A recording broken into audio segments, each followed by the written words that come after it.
Well, greetings, world, and greetings, Seven Spot. I bet you didn't expect to hear this voice or see this face. So, Dave Lascelle here. Mike and I are going to be hosting a show today about getting your somebody else's project on the road. Is it possible? Is it reasonable? Do you really want to dig into all this stuff? So we're going to just jump right in. We got a bunch of topics to cover, mostly from questions that people have had in other streams. We've also got with us Martin Coghill, who has completed a 7 and is working on an electric 7 that we'll probably talk about some other time as well. And we have Patrick Quinlan from Premier Wiring Systems, who has now famously rewired the original Ron Champion Locost #1, as well as many other projects he's been involved in. So the first thing we're going to talk about, I think, today is what do you want to do? Do you have a project in mind? Have you found one that someone else has given up on? And do you want to dig into it? And what do you want to use it for? So when we say what do you want to use it for, we're thinking, do you want to put it on the road? Do you want to take it to the track? Or do you want to do both? So for me, my car, I purchased a chassis from a guy locally here. I'm in Nashville, Tennessee, and I found another car in Tennessee that was started and very unfinished. It had not. It was started. That's when it came to my house. Thank you, Jim, for posting. And it had a bunch of things that I didn't want, but the frame was already pretty much done, and now I've cut the frame into a million pieces because that's what happens when you decide to change components. So if this is part of what you think you're going to do, you either need to be ready to be frustrated or have skills already in place or be ready to learn as you go along. So I've swapped out a perfectly good Ford 8.8 rear end from a, I think, 98 Mustang for all Miata rear subframe and parts. I will not be using the stock shocks, but I have a solution for that. And as you can see, it was a perfectly good rolling chassis when I got it. And moving, And now it doesn't look like that at all. It's on the benches I built, and it's totally fine. We can just flip through things. So this is mostly the current state of what mine looks like sitting here in my very messy garage. But since mine's going to be mostly on the road, I decided to use other road car components. So yeah, and we'll put some of these questions. So this was a McSorley 442, I believe. I've been rereading the 7S website just to make what I think it is, and obviously, so I'm going to be using Miata front and rear subframes. It looks a little bit weird, but it's already so much wider that the body work was going to look strange anyway.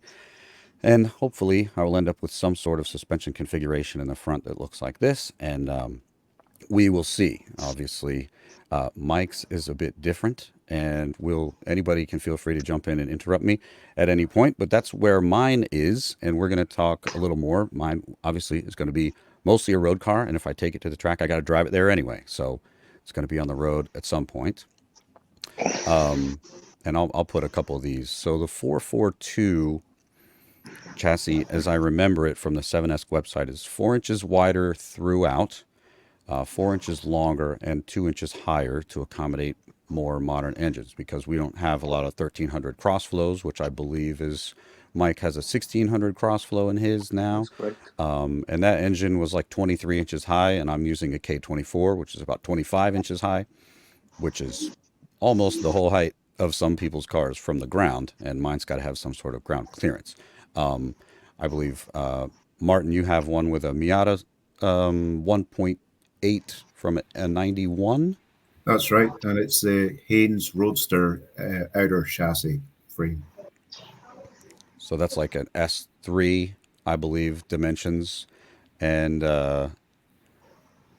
yeah, I guess we'll just jump right to Martin since I went with you first. So Martin took apart a. You can go ahead because I don't know Yeah. anything about your build.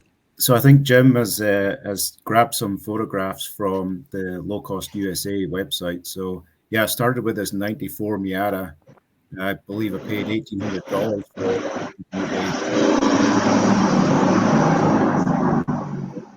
Sorry, there's a lot of background noise there.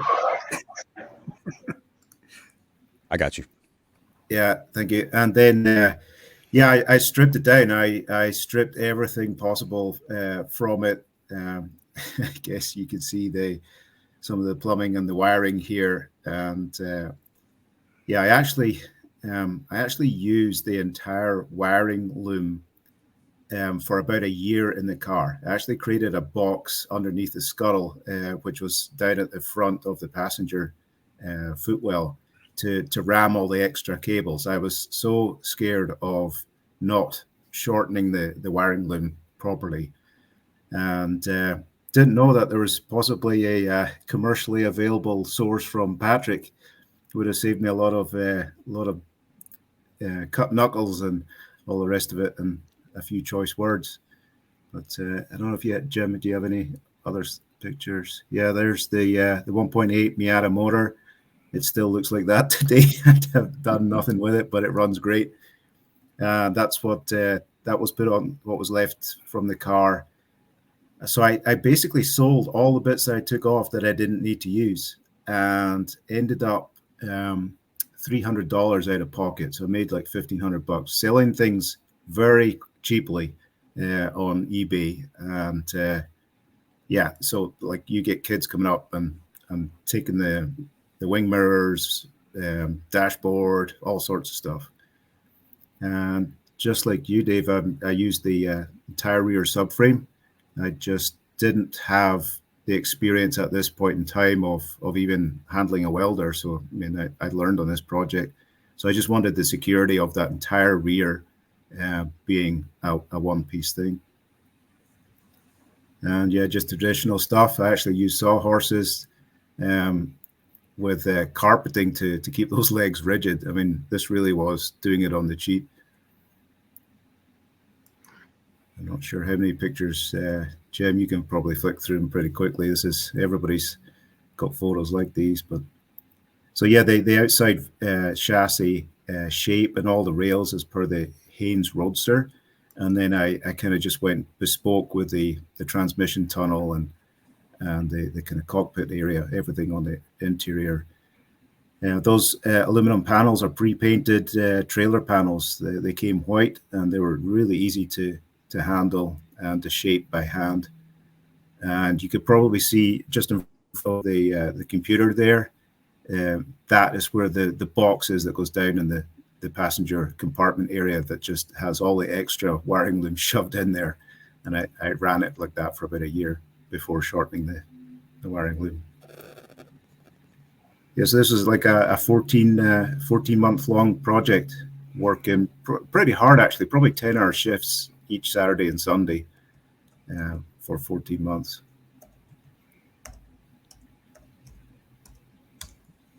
That should give some people a good impression of like a timeline. If we'll talk about that in just a moment. But Mike, do you want to talk about what you are dealing with and the project that you found? And we'll get to money and timeline and then things that we need to get started in just a minute. So maybe Jim's got a slideshow for Mike's build as well. Yeah, so that was already in a later state. I basically bought the chassis without the rear end. It came cheap. The previous owner wanted to install a Mazda rotary engine together with what I found out, possibly a Mazda or kind of Ford differential, not a live rear axle, but the chassis design originally was designed for what was the Ron Champion one.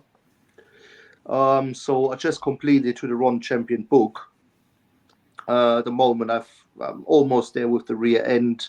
Still have to do some bits and bobs. Yeah, you will have, as mentioned before, you will have lots of surprises which you didn't even thought about it.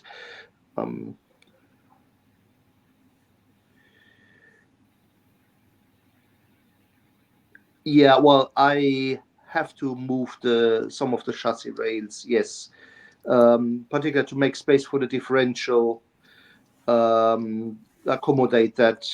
What I found out now with just this weekend, basically, I thought I finished the upper, whatever you call it, upper frame. That doesn't line up with the bodywork, so next weekend I have to start all over again. Yeah, you always have a little surprise there, but it's good fun. It's good fun. You're also learning on the way. I can only recommend that if you're confident enough. If you want to have the easy way, then I would recommend a kit from MK Sportscast, for example, or even Caterham, where you basically just strip it on a car and put it together. So that picture, for example, was one of the bushes which I did for the panel rod on my lathe. Yeah, you can buy them, but again, I needed them. I didn't want to order them on eBay. I have lots of raw material, so and I really enjoy do some lathe work, milling work on my own, and that's when I just did the bushes. Doesn't take too long, anyway. Yeah, that's Yeah. when I tapped it out. When I tapped the bush out, it's not hard to do. Yeah. And you're using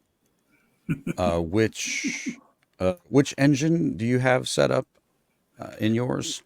So I use a 1600 crossflow with a so-called Ford Type 3 gearbox and Köln rear axle. Okay.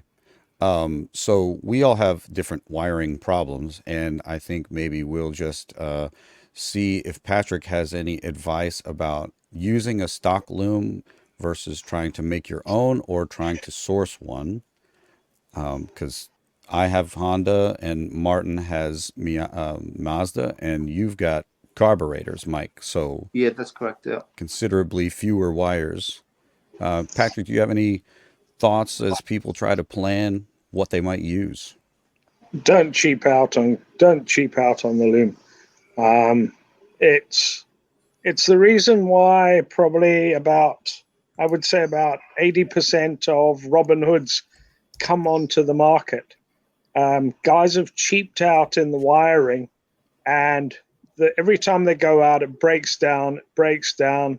Eventually, they get fed up of it, gets shoved in the garage, and then sometime later, after the wife has shouted at the guy enough times, he sells it.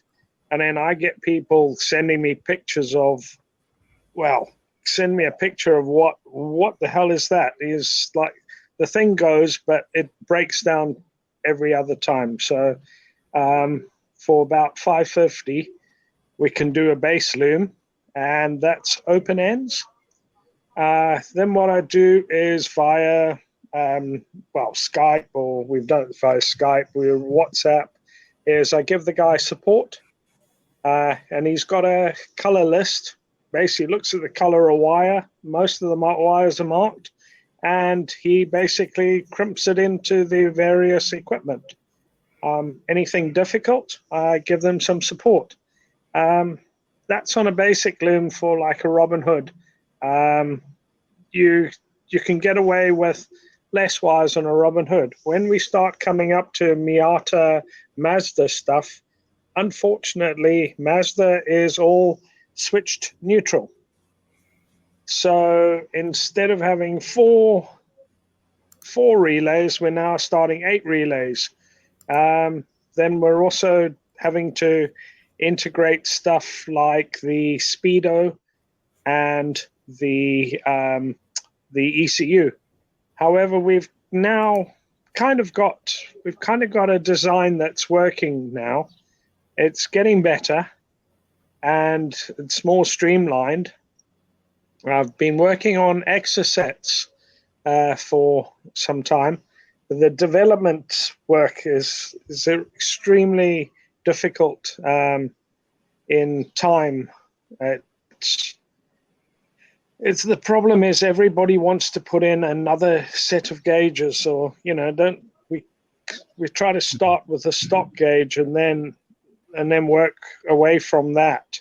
So it takes a bit more, but I'm trying to keep the price down to a decent cost for the budget sort of stuff. But further on, people are wanting extras put in, like the FIA switch and stuff like that, and that all comes at a cost for not only a lot of the wiring will be 6 mil or 3 mil, and then we've got crimps and all the rest of it. So you can see my FIA switch there. So there's basically that. If we put the switch that's on the right-hand side there, that basically breaks. That breaks your main battery to car loom. But to prevent feedback from things like from the alternator, what we tend to do is we tend to put a cutout circuit, and at the same time when we do that, it grounds the alternator so that we don't get running on. That then cuts, say, fuel and ignition, and then the car is in a safe position to be obviously recovered should something unlucky happen. It's important that's wired correctly. Otherwise, what will happen is the fuel, it'll keep on running on, and the fuel pump will keep on coming in, and the ignition only uses a few amps of power to basically run. And it's well, if you get a fire, then you've got a problem. And that's happened a few times where, especially now here in the UK, they're running this nonsense fuel with the ethanol in it.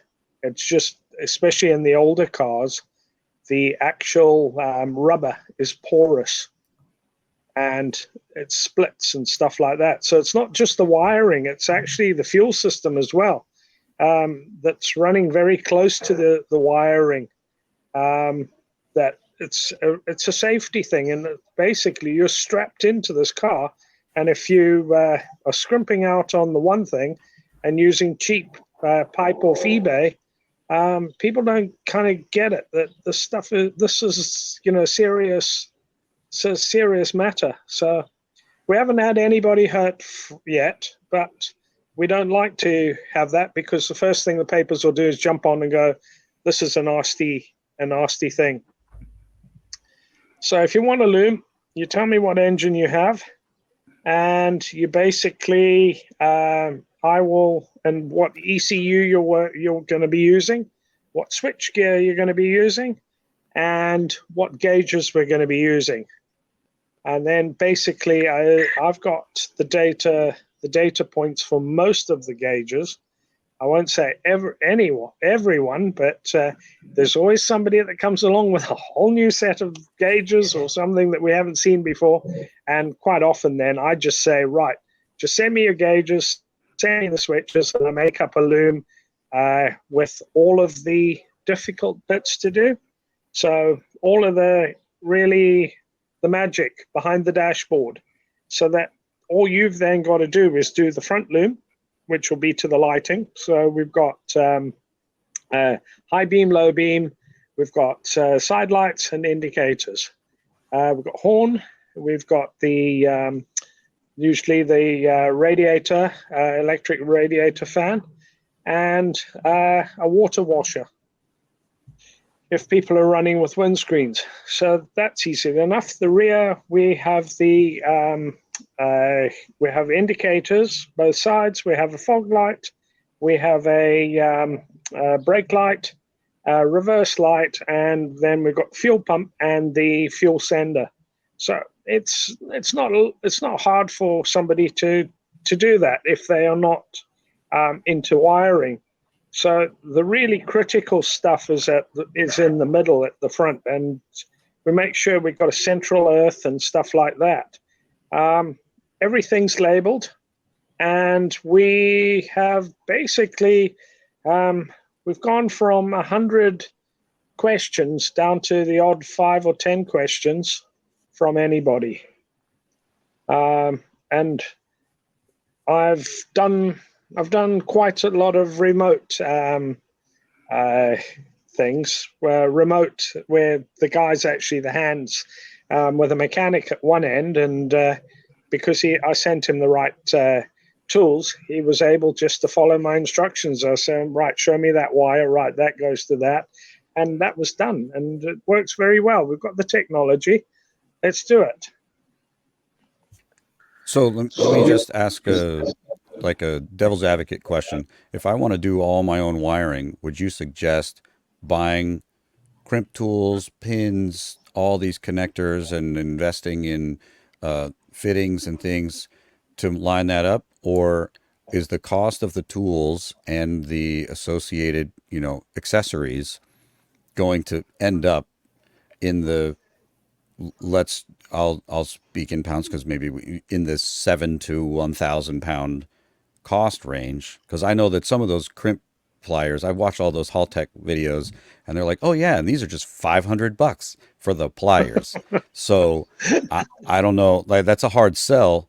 If the thing says low cost on the tin, it should not cost, as much as my engine to buy one pair of pliers. Yeah.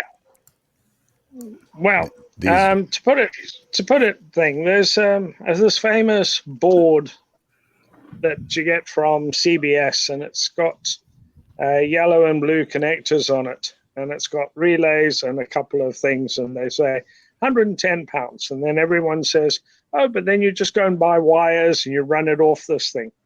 Well, I've had a few of these where the guys got halfway, and the guys spent $450 on wire and bits and pieces and crimps and all this sort of stuff. And if you're buying them, say 5 crimps at a time, you're paying, it's like going into a big box store, buying from the B&Q or at Home Depot or whatever. We've got Builders Warehouse or one of these places. You get 10 crimps, but you're paying well over the price. The other thing is the stuff that they will be buying is of questionable quality. Often Chinese supported sort of stuff. By the time you've paid all the retail prices for per meter per wire, and I'm going to tell you that there's 350 meters of wire in a little Locost. And I'm going to say how we worked that out. Well, basically, 100 meters of our wire weighs 1 kilogram. And I know when I'm starting to weigh these things, before I've even basically trimmed it and started to crimp it and put it through the machine and do all that sort of stuff, we're about 3.5 kilograms already. So there's, say, 320, because we've got a bit of tape on there and stuff like that. By the time you've costed out that in the retail price of so much per meter, you're starting to run in the thing. The other problem is mistakes cost money, and you pay a bit for doing it through my style. You're paying a bit for the professionality of it. We get the right wire size. We have the right quality of crimps. We're using Italian crimps. I've heard people wiring Chinese wire, and it's all very fine. Yes, it's all very fine till you get a small short on it, and all the plastic falls off. Whereas I'm using British cable, which is highly regarded. It's traceable, so if there is any problems, we're back to the manufacturer straight. We're not dealing with Mr. Wong on Ali. The biggest problem with wiring is they say, oh, it's only 12 volts. It's not the 12 volts, it's the current that this stuff can carry. A car battery, just for things, about 1.2, 1.3 kilowatts of fault energy. So when it goes wrong big style. And the other thing is that my cable's not made of PLA like BMW or Tesla. It's the proper hard cased cable. And yes, we do know they also like eating fiber optics. and I didn't like standing on very fast main roads at midnight with cars speeding past you at 70 miles an hour. So yes, we know about my seating things. This eco cable, great idea, yes, but the mice can cause a lot of damage. Audis have got it, a lot of the new VWs as well. And it's it's basic is PLA based. It's made of cornstarch. We commonly use it in 3D printing. So yes, there's the quality. I've got Italian. I use Italian crimps, so they're made of proper brass. They're brass all the way through, and they're crimped with a proper crimping press, which was calibrated. It cost, well, the machine was $3,000. So when these, because these connections are all outdoors, what should we say, and the UK has very damp weather, it's very critical, because once it gets a bit of water or moisture into the wiring, into the connections, then all sorts of weird things start to happen. And it's not nice breaking down when you're in your fancy car at the traffic lights and everybody's looking at you and you're spluttering and can't start the thing and you have to push it away. It's just better just to drive away fine. So having been in Scotland a long time, getting wet wiring is something. So we do take care in making the connections up so that they are going to stay. Quite often I have suggested to use this certain spray. It's an electrical spray, and basically it's not oil based. It's more, we use it in the boat, and this spray seals all the connections, and it keeps everything good. Yeah, but that's it's a lot of information. It's a lot to digest. But I think at this point, the moral of the story is, unless you're a pro, use a pro for some stuff that's really critical, like mission critical parts. If you're willing to take a chance on it, you're welcome to. But sometimes it's easier to just say, for this part of the build, I'm going to go ahead and spend money. I know, Martin, how long did you run or have you run your factory loom? Did you end up shortening it after a time? I did shorten it after about a year. I plucked up the courage to tackle that. So it was basically one wire at a time, taking out, if I remember rightly, it was about, most of the wires I took maybe 3 to 4 feet out. Doesn't sound like a lot, but it fairly added up. I think it was about 40 pounds worth of weight that was removed. But I did, what I used was non-insulated, those kind of heavy duty crimps. They're not the thin, they feel like they've got some substance to them. So non-insulated, crimp them up, and then put some insulation, heat shrink insulation over them. But yeah, I just did one wire at a time just to be sure that everything was working, and then it fired right back up. Yep. And how much time did that take? I dare not think, but I was really, I mean, I didn't have the budget at the time. And the total car cost was about 5,500. I round up to say it was definitely under 6,000, with all the bits and pieces that had to be purchased. But yeah, I would have loved to have had the luxury of a professional loom. Would have taken a lot of risk out of it. It would have been obviously a lot easier. Yeah, and tangentially, we can maybe talk about timeline for a little bit. So, Mike, if you would jump in and talk, because you have put other things on the road and on the track. You want to talk a little bit about timeline, what you got planned and what you succeeded or Yeah, not succeeded in doing? It's not my first car, not my first project. Years ago, I bought a Formula V chassis, started a project, and then ending up selling that and buying someone else's project. which is that which you can see on the background. I was racing it in 2020 in the UK Championship. It retired then. Around, I would say, a year later, I want to change the category. I bought a so-called Race Kids Falcon for the 750 Formula 750 in the 750 Motor Club. Unfortunately, personal circumstances forced me to sell that project on. To my knowledge, the car is still under build, should be completed for next year in the championship. Yeah, and then I bought my Locost chassis, and the idea in the beginning was just doing hill climbing, but then I thought, okay, I need another car to trailer to the event, etc., etc. And then I thought, you know what, just get it road registered and go in one of the road going classes.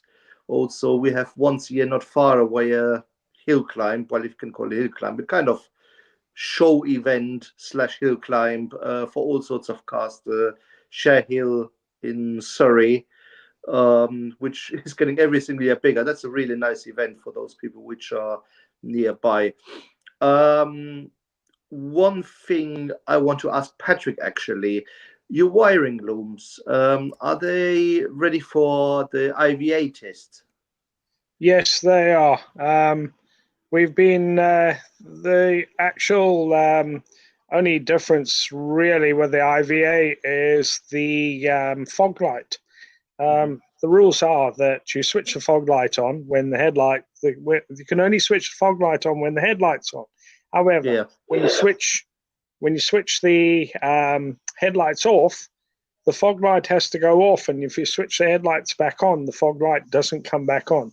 So I build a latching circuit into the loom, so that's already there. You don't have to worry about that. I deal with the hazard warning circuits. There's a few ways you can do it. You can either do it on normally it was the Ford Sierra. I think they called that the Merca in North America. The old bathtub. They had that was fitted into the actual stalks itself. You can use a commercial switch, which has 7 connections, or I can do another way with the other bits and pieces with a short side, and that would do it no bother. It's basically you're getting the loom. All the relays are all in fitted. The indicators in fitted. All your fuses, that's all in, done, sized up. And then you just basically, that goes into the dashboard. We then come off with a block, and you've got an open loom for your gauges. And we then have the cables, the individual groups of cables labeled up. Each one's color coded. It's the same wire that leaves the dashboard that goes all the way to the rear or the front quarter or whatever.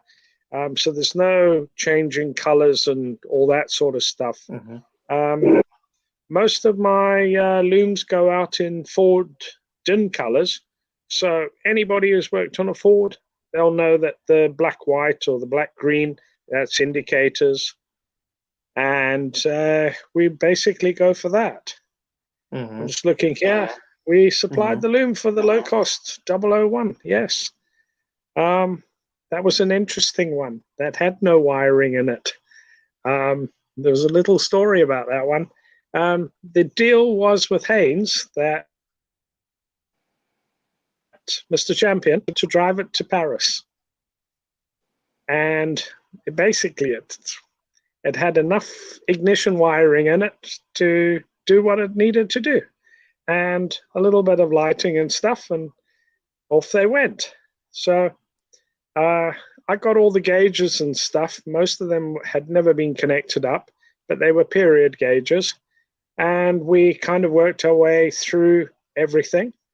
and we wired that up, and that was a really successful one. It went down to it's Bristol way. Yeah, it's Bristol. It's near my sister-in-law's place, into England, and the gentleman basically dropped it in, and through a bit of Skype and every question every now and again, he was able to get it connected up into the car and made the car run.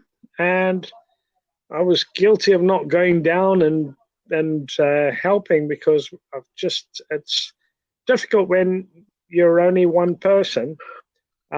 It's difficult to try and get time off to go and do these remote trips. Mhm. But yes, all the clever stuff's done, and then we just basically support. So that's got value in its own. The other thing is that by doing all the wiring, I actually take a lot off of the gentleman who may be very good, excellent working on cars, great mechanic, can do all of the mechanical stuff. Why try to scrimp on something you don't know? Just get an expert. We drop the loom on you.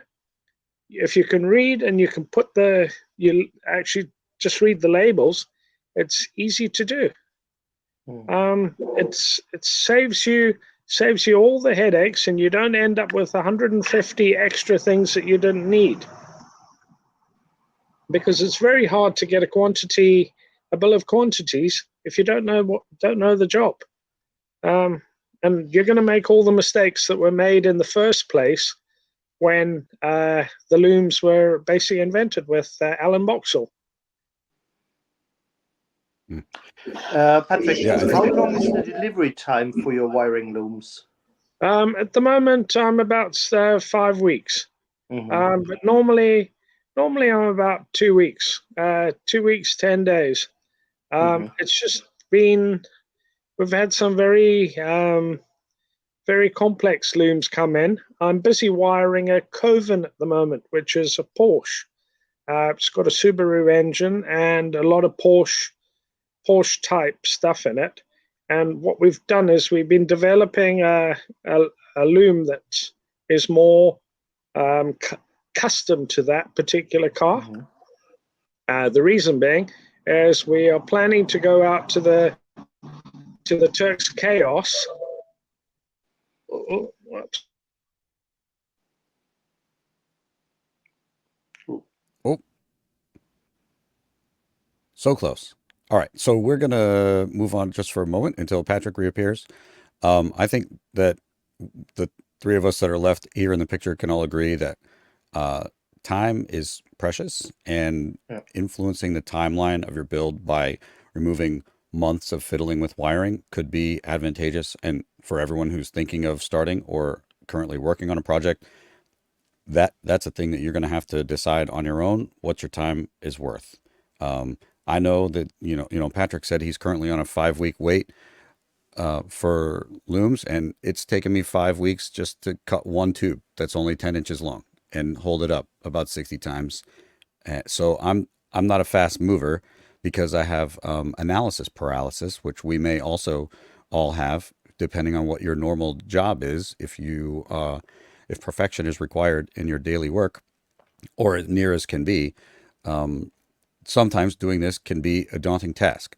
So we might not do too much about road legality, but it is possible, and it is difficult in some places than it is in others. I know that Martin, we talked earlier about the process that you went through in California, and if you would mind just like spitting out the abridged version of that, it could help some people who are probably trying to do it here in the States. That'd be really handy to know. I know there's certain forms, and you already know all the numbers, so have at it. Yeah, so I'm based in California, and there's a process for building a specially constructed vehicle, and basically your aim is to make it smog exempt. And the first step is securing an SB 100 certificate for that specially constructed vehicle, and then the kind of, if I remember the steps correctly, once you've filed the paperwork to say how you built the car, what parts you used, and you've paid the tax on that. That's the key point, paying the tax. And then you go to the California Highway Patrol. They check your car over to make sure the VIN on the engine and transmission or match the paperwork that you have. And then a brake and lamp inspection, and then a trip to the BAR, which is Bureau of Automotive Repair, I think. Those are the guys that train the smog technician. So it's a smog referee that you're going to, usually at a local college, and they will connect the dots with the paperwork that's filed in the DMV system and the paperwork that you have in hand. And they'll give you a sticker that says it's smog exempt. And the way that they smog exempt it is to give it a year of manufacture that's past dated. So mine is listed as a 1964 Lotus 7 replica. That's pretty much it in a nutshell.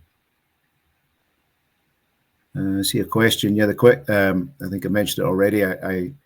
The total project cost was somewhere between $5,500 and $6,000, including, buying seats, fuel tank, radiator. Having paid $1,800 for the donor Miata, I sold the parts that I didn't need for about $1,500. So it was basically $300 for engine, transmission, wheels, some old tires. That kind of thing. And the wiring loom, of course, I took that road because I didn't have the funds to go and have someone do that for me. Yeah, that's pretty much it.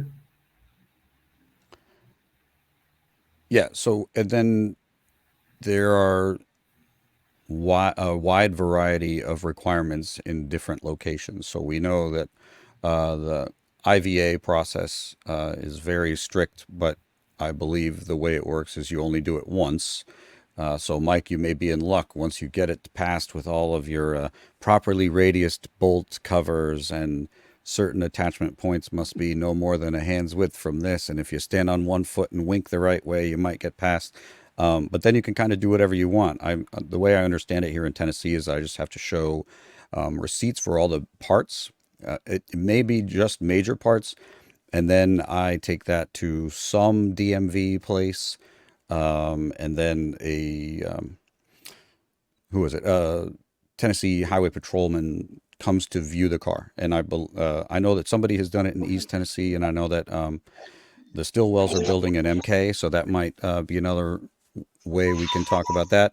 But theirs will be registered as an MK, and then once the Highway Patrol guy signs off that I think you have lights and it starts and stops, then it's kind of okay. And you pick the year, just like Martin, just like you did. The ones that have been successfully registered here, I believe, have all been done as early 60s. I think the cutoff year here is 72 or 75 for it. Then you could choose historic vehicle, or it's for sure exempt from everything. And, seat belts are optional and all that stuff. I will have seat belts. I'm not trying to get yelled at. Or accidentally fly anywhere. So that's not going to be an issue for me. Yeah, I think the budget thing is also important. So depending on what you want to do and how fancy you want to get, you can spend as much or almost as little as you would like. I know the book says, build your own car and race it for 250 pounds, but we know we're not just going to be like hacking away at a bed frame anymore. Most people are building things that are substantially more engineered of sorts than the original books looked and probably felt. So I paid too much for my frame. Thank you, John. IVA one-time pass, once passed, you can do whatever you want. That's very handy to know. And here we don't even have safety inspections, so that's another whole thing. In Tennessee, pretty much we don't. There may be a couple of counties that still have it, but it's mostly for like watershed issues, the way I understand it. I paid too much for my frame. If I had an option to do it again, I would have waited another year and gone and gotten this other more roller project that I saw a few weeks ago, either in Kentucky or Ohio. And now I didn't pay too much for my engine. I think I paid $700 or $800 for my engine, and I'm using an S2000 transmission, which can become prohibitively expensive now. People really want them, and they're somehow managing to break them sometimes. But I got mine for what I feel is a reasonable price, and my front and rear subframes I also got for what I feel is a reasonable price. So all in, probably I'm just in parts right now, almost at that $6,000 part mark. But I think the lowest MK frame I think right now is like 85 or 89.95. So am I getting close to that? Maybe, and that should be probably a consideration if you want to pick somebody else's project. I don't think most people have bought an MK or a GBS or certainly not very many partially built Caterhams I've ever seen come up. But people get started and then they get frustrated or they get stuck on something, and after 2 or 3 years of it sitting, then they say, "All right, it's time to go." I don't think that anybody should consider it a waste of money if you tried and didn't succeed. But also, if you're here, maybe you just need a little support or you need like a check-in, and we'll help you cut one more tube every week or 2 weeks. Or you can go watch my YouTube channel where I drop parts inside the bottom of the engine on day one and have to flip things over to get them out. Also on starting, so let's talk about some things that you're gonna need, or you can choose whether you need them or not. Obviously, Martin, you did your build table with sawhorses and a sheet and carpet to hold it still. Mike, do you have a build table?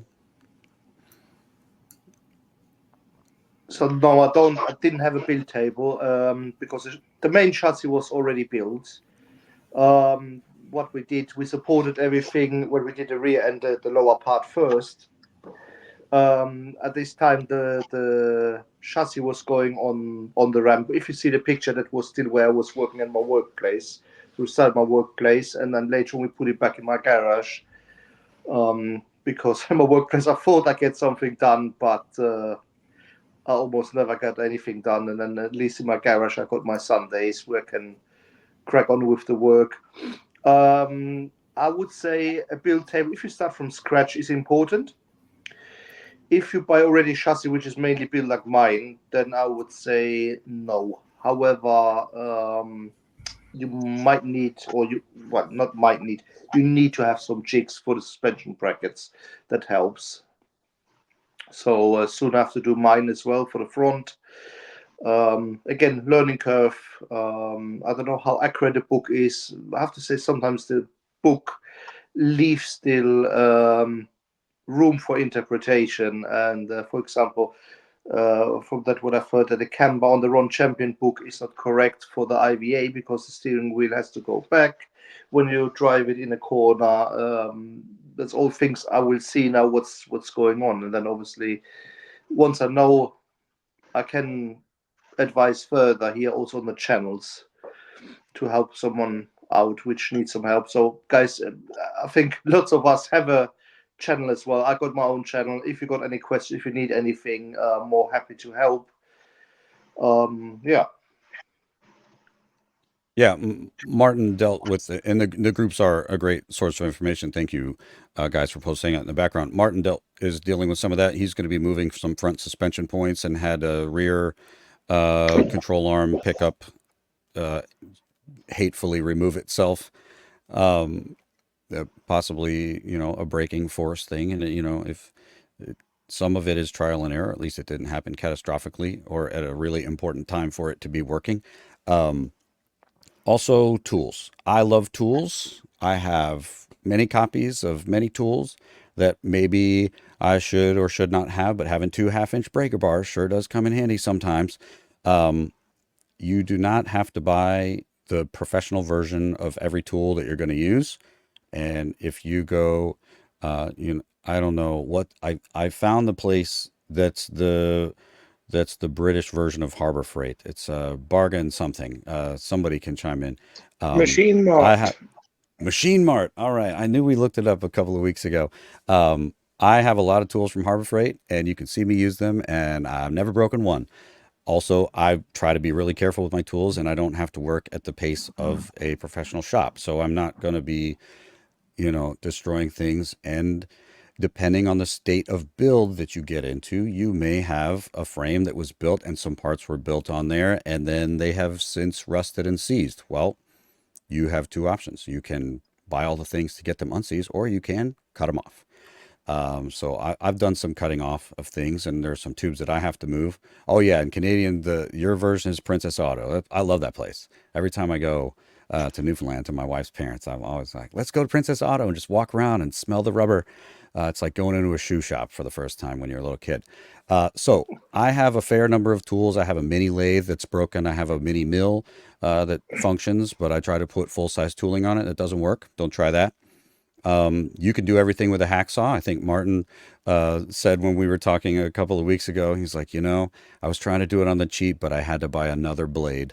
And so he did a lot of his by hand, and sometimes it feels just really nice to do things by hand with hand tools. It makes the process a little easier to get into. I think sometimes when you're like, oh, I really want to do this and I just want to make it perfect, and you can make really nice, accurate cuts with hand tools, and then you can take them over to the belt sander, right? Belt sander, probably handy.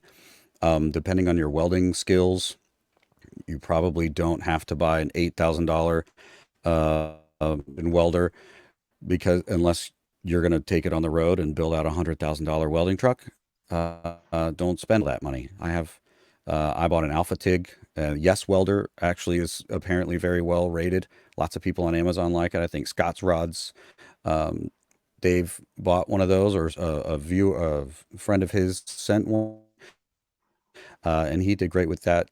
You could probably do all of this with a single hacksaw and flux core. Not that would pass anybody's, it's not going to space nuclear level welding inspectors, but it's held together plenty of buildings, so it might hold together your car. Um, all right. So also, how much space do you have? This is yeah, exactly. Somebody's reading my mind. So I have a large garage that's full of other things that I should not have kept for all these years, but I'm really doing all this in a single bay, maybe basically like 1.5 bays of the garage. So maybe show of hands, or we can just chime in. How much space did you use or are you using? Because I know that a lot of people only have one garage space. Mike, how much room you got?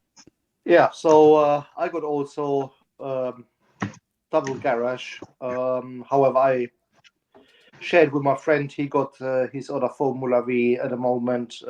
He also wants to do another project, so it's basically just a single garage space. In one corner, I got my lathe.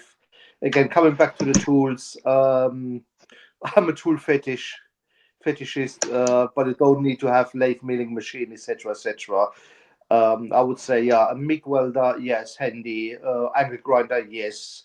A pillar drill, a good quality pillar drill, I would say, is helpful. And then, yeah, lots of normal hand tools. Engine crane is good if you want to keep your back. If you can rent it, is even better, because you just need it several times. If you got a place to rent it, perfect. Yeah, and apart from what I said, single garage, yeah, it's cramped. It's nice to have a double garage, but also the bigger the space you have, the more tools you have probably, or end up with tools. Yeah, probably Dave, you know how it works. Yeah. And kind of while we're on that, have you collected parts months or years before you are going to use them? For me, Yeah, definitely yes.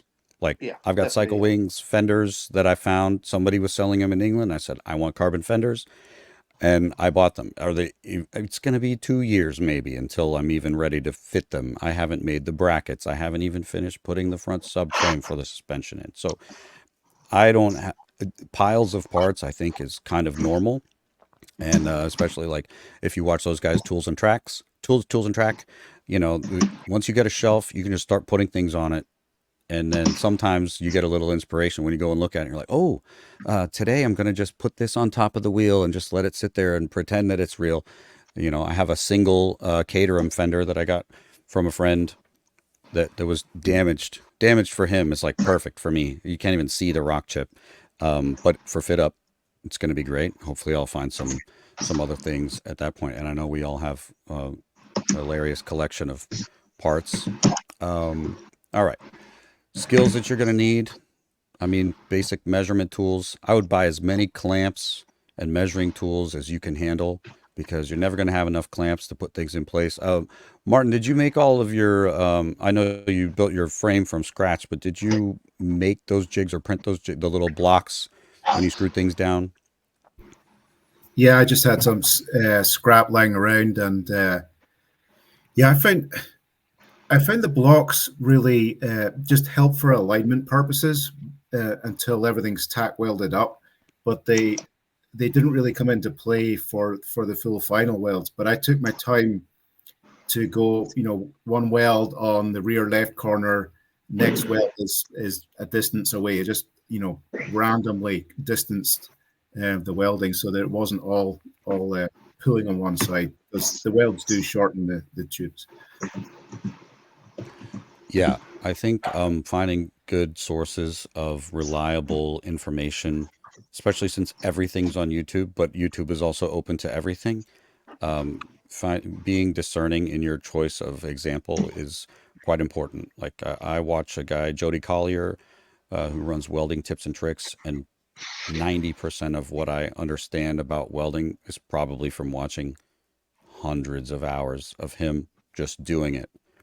But my job involves a lot of copying things, both visually and with time, because I'm a musician. So for me, the timing is not the problem. It's not being afraid to, put enough amperage into there.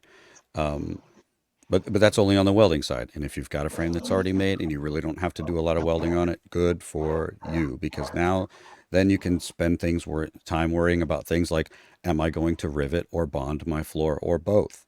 And how am I going to hang my wiring inside? I don't know, Patrick, if you want to speak about that for just a moment, like securing wiring and brake lines and things like that. You said earlier that when people have fuel lines above wiring, you've run into problems with that. If you want to speak about that for a minute. Yeah, we generally have clashes where we're running along the tunnel. It gets pretty tight in there, and the IVA are also a bit fussy about how this stuff, the spacing that the actual three services go through there, that they don't really like them all tied together, but then they want them, I think it's about 12 inches minimum.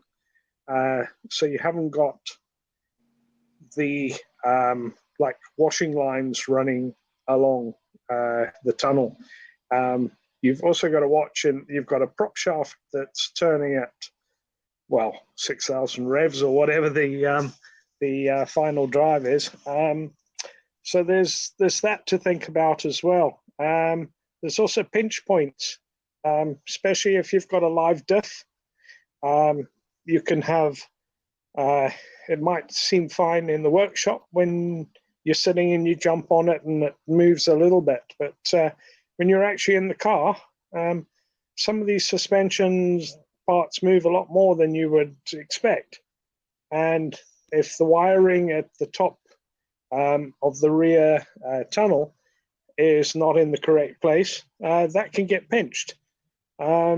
There's other bind points as well where there's hot things like the exhaust and stuff like that, and you've got to think out the wiring that it's not got to go on the hot side of the engine, more on the cold side.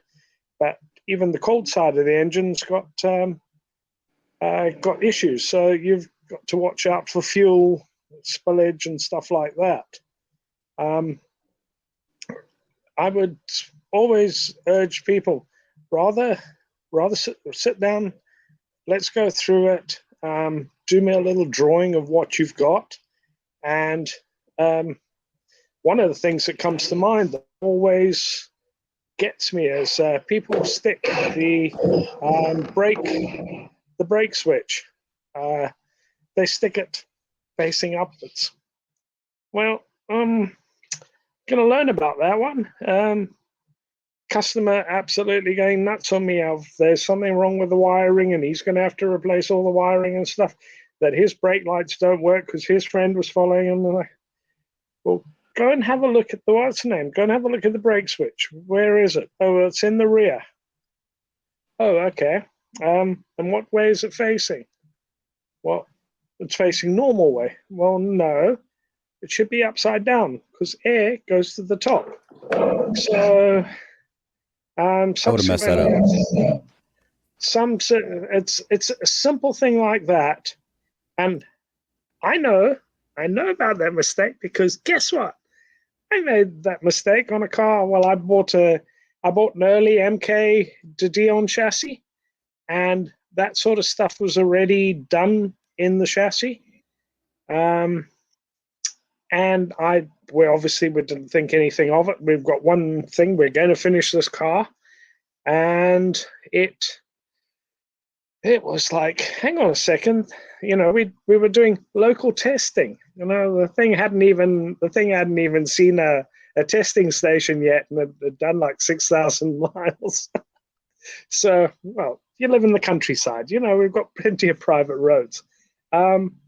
So there was a friend of mine that he used to follow behind in case we would break down, and he was saying, those brake lights, they hardly ever thing. And was like, but I've been standing on them.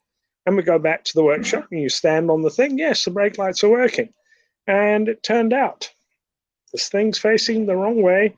The bubble had trapped itself inside, and it was only when you really hammered on the brakes, and because it was on the rear, the front on the Sierra, the front brakes come on first, and then the rear. So the bias is towards the front. Because that's obviously the one that all the weight. So we changed it. You know what? Every time we put it on the brake, just touch it, brake lights come on. So yeah, it's little tips like that do make a difference. Yeah, I appreciate that insight because I would have definitely have thought, oh, it's a sensor, it should be accessible, and then I would have definitely messed that up. So I think we have spent yet another hour gathering information and hopefully giving information that is useful to everybody that's here and everybody that's watching it out in cyberspace. So I think we're going to go ahead and wrap it up, if that's okay with everybody. Mike, Martin, and Patrick, thank you. And of course, in the background, Jim and John for managing all the things going up and down. Thank you for joining us. And we're going to wrap this up.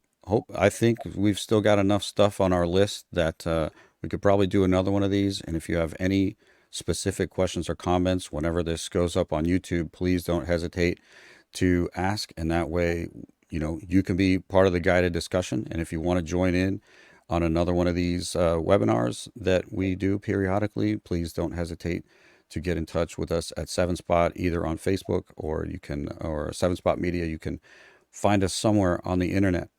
So we'll all stay online to get our videos uploaded so that this can be edited down. And we will see you on 7spot.